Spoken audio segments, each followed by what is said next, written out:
So the first key switch we'll have a look at here is sustain. Now obviously the sustain pedal is reserved for slide mode, so we need a sustain key switch. Now the sustain is really handy because playing joined up notes on a keyboard is very difficult if you're repeating the same note, because you have to keep taking your finger off of it.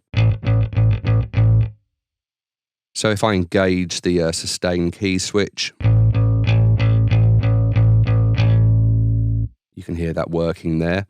Now, because I'm playing these notes in relatively quick succession, I'm actually getting the sustained up and down strokes alternating, which gives you a very realistic kind of picked effect. Now, if you were hammering out a bass line on a real bass, chances are you'd probably do this all in downstrokes. And you can do this in combination with the sustain articulation here by pressing C0 as well, which will give you the downstroke or forced downstroke, and you have one for upstroke as well. So you get an effect a bit like this.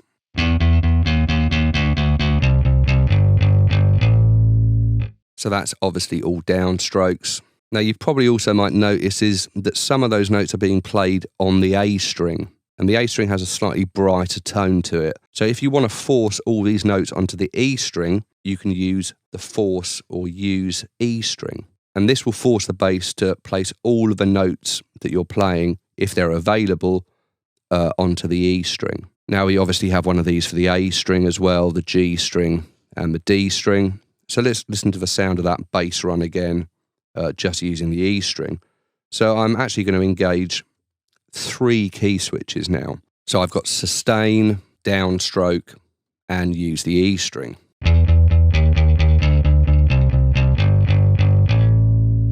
Now this obviously gives me a lot more of an even tone, and this is probably the way a bass player would actually hammer that out. Now 4-string is quite useful if you want to play a certain thing on a certain string. And the thing about a bass fretboard or a guitar fretboard is that the same notes can happen in multiple places. And in each of those places, the same phrase will have a different tone. So if I just play a simple little hammer-on thing or something like that and force it onto each string, you'll hear the difference in that tone.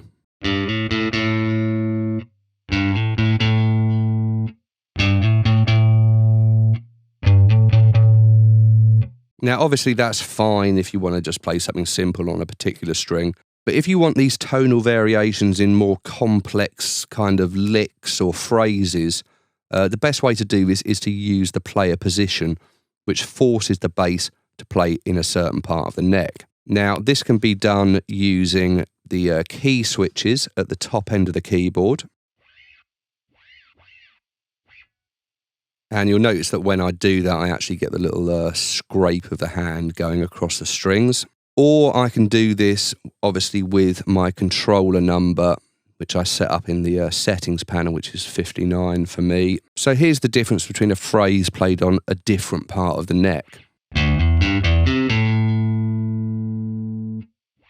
So obviously that has quite a bright flavour. Now I'm going to play the same phrase up near the 12th fret. And you can hear that has a lot more of a nice rounder tone to it. So player position is actually really useful when you're playing all sorts of things, like forcing chords into a certain position or phrases when you want them played on a particular string set. Now, the Scarbee Rickenbacker bass actually does a pretty good job of kind of working out the best place to play things. Sometimes you just need to push it kind of into position. Now, straight off the bat, we actually get a few very useful articulations that we can just play on the keyboard.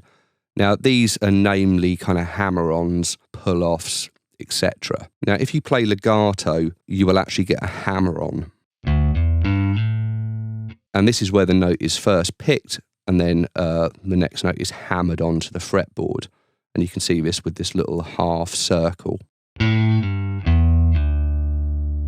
this will work going down as well. And what you get there is a pull-off. Now, Hammerons and pull-offs only work up to a tone.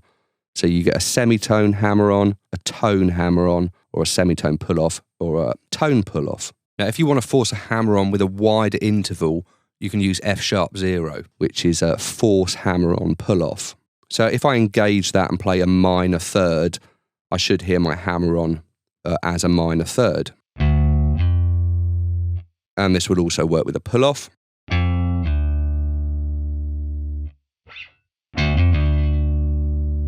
And you can do these in quite rapid succession, as long as the notes are played legato.